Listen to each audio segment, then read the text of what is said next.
Injection આપ્યા પછી મોટી બા ભૂલી જશે કે એ કોણ છે.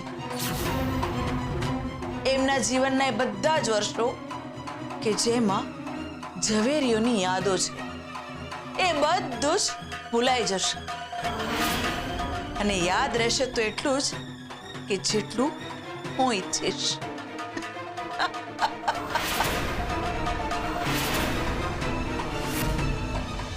ખબર નહીં, મને કેમ એવું લાગે છે કે મમ્મીજીને આ જેટલું સરળ લાગે છે એટલું છે નહીં. રૂપ, હું આવું છું. જી મમ્મી.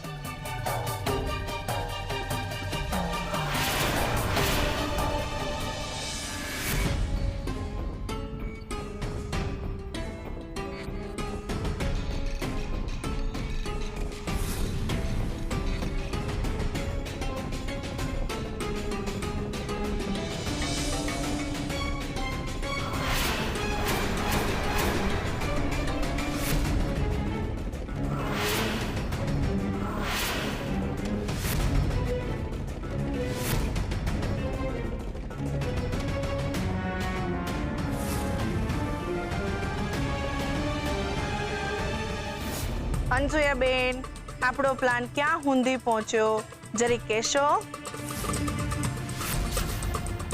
મને લાગે છે કે આપણા પ્લાન ઉપર પાણી ફરી જશે. કા આવું શું કામ બોલો છો? કાંટો કાઢતા કાળો દાગ રહી જાય તો દુખે તો ખરા જ ને. હવે હું થયું છે? ચિરાગે લજ્જાબેનને લેટર લખ્યો હતો અને એમાં એને લખ્યું હતું કે અમુક જગ્યાએ એને છુપાવી દેશે અને મેં એ વાતનો ફાયદો ઉઠાવીને લજ્જાબેનને છુપાવી પણ દીધા હતા.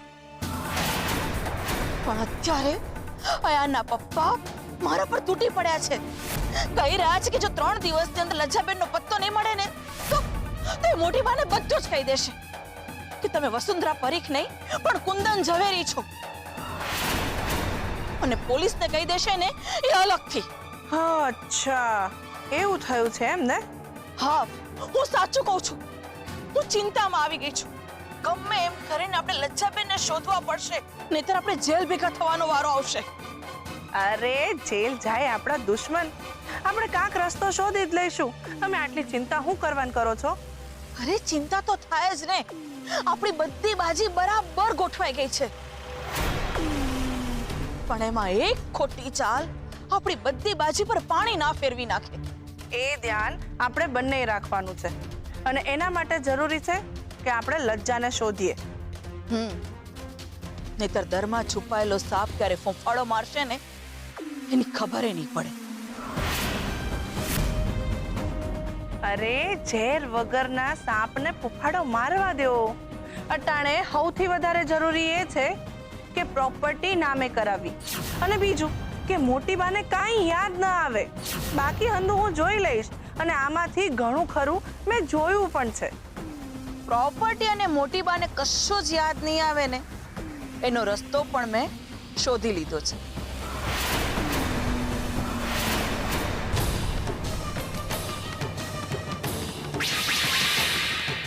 અરે વાહ, આ બનીને વાત. હવે આપણી મંજિલ બહુ દૂર નથી. શાબાશ. હા,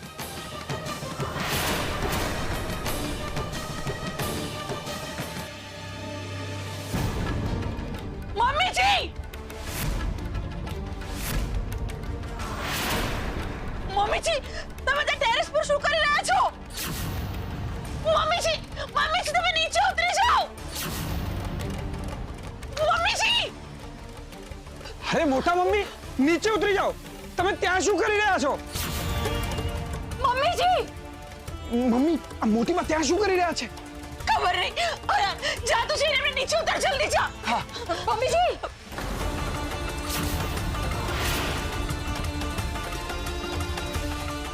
મમ્મીજી! મમ્મીજી! મમ્મીજી! મમ્મીજી! મમ્મીજી! હા, તમે શું કરી રહ્યા છો? મોટા મમ્મી ત્યાં શું કરી રહ્યા છો? નીચે ઉતરી જાઓ નહીતર પડી જશો. हाँ मम्मी जी, प्लीज हम ना करो, नीचे उतरी जाओ. હું હાથ જોડું છું. પ્લીઝ પ્લીઝ નીચે ઉતરી જાઓ. અરે હું એને બચાવી રહી છું, બીજું કંઈ નથી કરી રહી હું. મમ્મીજી તમે કોને બચાવી રહ્યા છો? અરે તમે ચિંતા ના કરો, હું એને બચાવીને આવી જઈશ.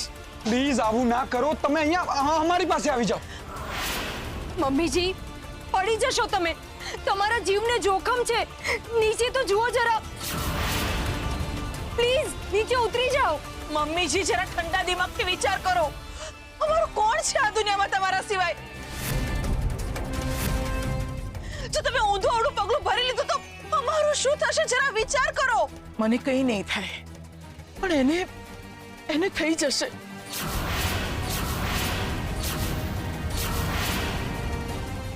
મમ્મીજી તમે મારી વાત નહીં માનો ને તો તમને મારા સામ છે.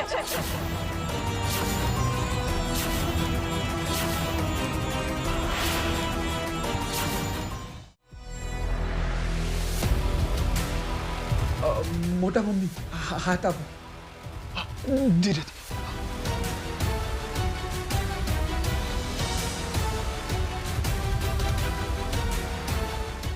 મમ્મીજી મમ્મીજી તમને કઈ થયું તો નથી ને? મને કંઈ નથી થયું, હું ઠીક છું. મમ્મીજી પ્લીઝ બીજી વાર આવું ક્યારેય નહીં કરતા.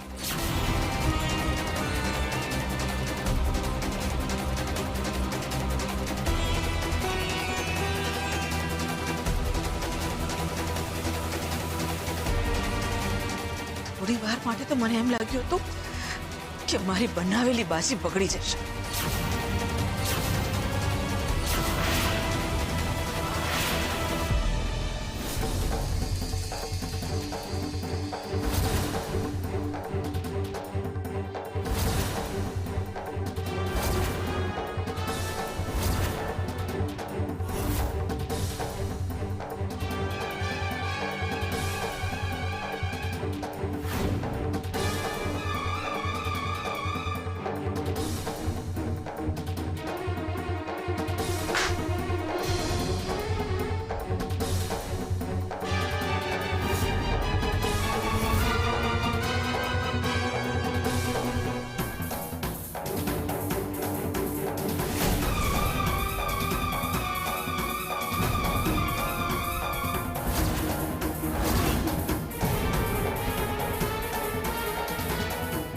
ધ્વનિત, આ મોટી બાની સાથે વસુંધરા આંટી જ હોવા જોઈએ.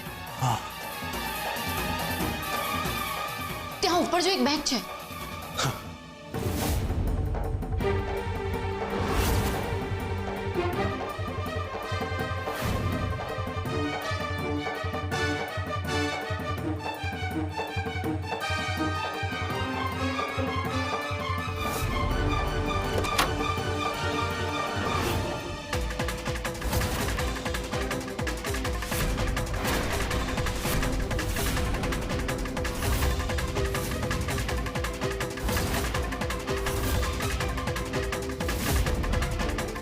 કેમ?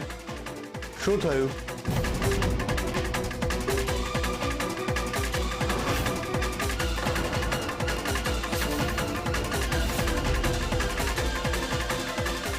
જોઈ લીધું બધું? અંકલ અમે શું અમે? શું જોઉં? આમ કોઈના ઘરે ઘૂસી જવાય? Sir, we're extremely sorry. We are really sorry. Uncle, તમે અમારી લાસ્ટ હોપ છો. તમારા દ્વારા જ અમે જાણી શકીએ છીએ કે શું જાણવા માંગો છો? વસુંધરા આંટી વિશે. વસુ વિશે? આ ફોટો જોઈને એવું લાગે છે કે મોટી બા અને વસુંધરા આંટી એકદમ પક્કા બહેનપણીઓ હતા. વસુંધરા આંટી તમારા બેન છે ને? હા, હું વસુ એટલે કે વસુંધરા પરીખનો મોટો ભાઈ છું. વસુંધરા આંટી ક્યાં છે? અમારે એમને મળવું છે. એ અમારા બધા જ પ્રશ્નોનું સમાધાન આપી દેશે. એમ સમજો કે વસુંધરા આંટીને મળશું, તમે મોટી બાને મળી જશું એમ છે. પ્લીઝ સર, એ ક્યાં છે? વસુ તમને નહીં મળી શકે.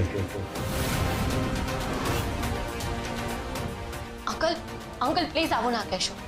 અમારા મોટી બા માટે વસુંધરા આંટીનું મળવું બહુ જ જરૂરી છે. પ્લીઝ અંકલ, અમે તમારા ઘરમાં ઘૂસીને આવ્યા અને તમે એનાથી ગુસ્સે છો. અમે તમને સોરી કહીએ છીએ, અમે માફી માંગીએ છીએ, પણ પ્લીઝ વસુંધરા આંટીનું અમારી સાથે મળવું બહુ જરૂરી છે, બહુ જ. મેં તમને કહ્યું ને, એ તમને મળી શકે એમ નથી. અંકલ અંકલ પ્લીઝ આવું ના બોલો. વાતની ગંભીરતાને સમજો. આ એક વાત અમારા આખા પરિવારને જોડી શકે એમ છે. અમને અમારી ઓળખ પાછી અપાવી શકે એમ છે. અને આ ખાલી વસુંધરા આંટી જ કરી શકે એમ છે. Please uncle, please please. Please. અરે, એ તમને ત્યારે મળી શકે ને જ્યારે એ આ દુનિયામાં હોય. વસુંધરા પરીખ તો ગુજરી ગયા છે.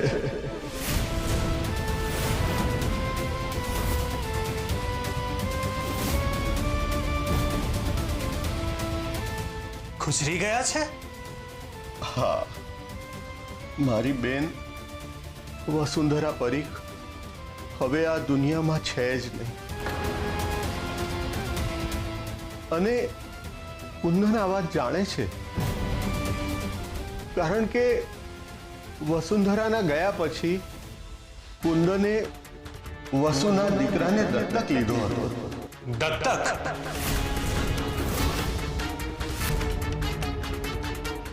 હા, પણ અમારા ઘરમાં તો ક્યારેય આ વાતનો ઉલ્લેખ નથી થયો. કોણ છે અને ક્યાં છે? આ બધા જવાબ તો હવે તમને કુંદન જ આપી શકશે.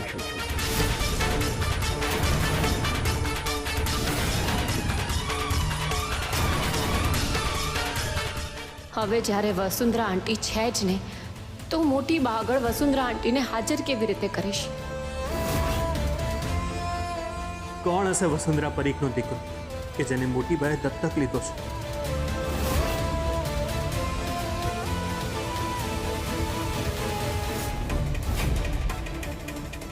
મમ્મીજી, તમે મને કહેશો કે ટેરેસ પર શું કરી રહ્યા હતા? તમને ખબર છે અમે લોકો કેટલી ચિંતામાં મુકાઈ ગયા હતા. તમને ખબર છે ચિંકી ત્યાંથી જ પડી ગઈ હતી.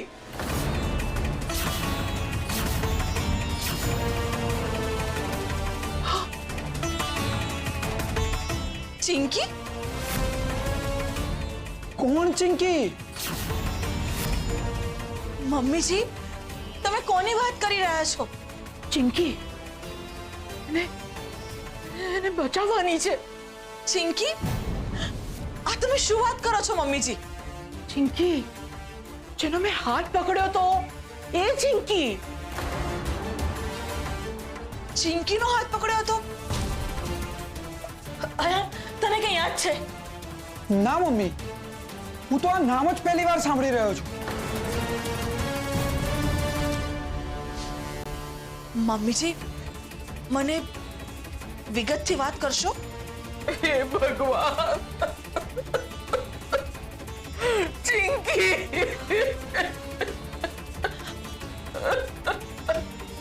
મમ્મીજી, મમ્મીજી, તમે શું કામ રડી રહ્યા છો?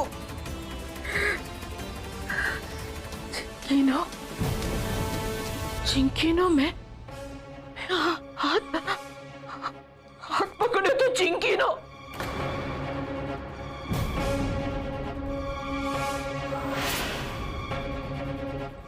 પછી મારો હાથ ચિંકીના હાથમાં. પછી શું થયું? મેં બહુ પ્રયત્ન કર્યો કે એનો હાથ મારા હાથમાંથી છૂટે નહીં.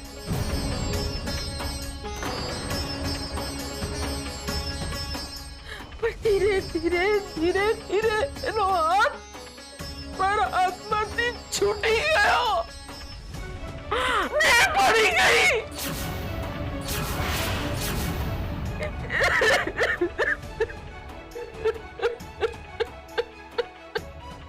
મમ્મીજી, તમે રડી કેમ રહ્યા છો?